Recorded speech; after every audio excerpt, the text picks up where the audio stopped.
সমাধান, শাহাদাতের খুনি সমাধান। কোন হিন্দু বেঈমান এই জমিনে আমরা কোনদিন তাদের উপরে কোনো জুলুম করি নাই।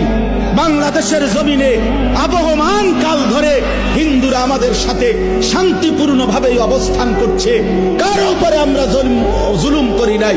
5ই আগস্টের পরে আমার মুসলমান সন্তানরা হিন্দুদের মন্দির পাহারা দিছে, বেঈমানে ইসকনের বেঈমানরা তার বদলায় আমার ভাইরে জবাই করে দিছে, জবাই করে দিছে।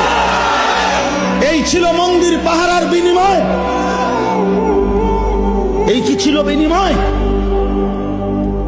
আমরা তো কোনোদিন জুলুম করি নাই, কোনোদিন জুলুম করি নাই। বাংলাদেশে আমাদের কত বড় বড় উলামায়ে কেরাম আমাদের জাতির রাহবারদেরকে বারবার জেলখানায় নিছে, আমাদের আল্লামা মামুনুল হককে জেলে নিছে।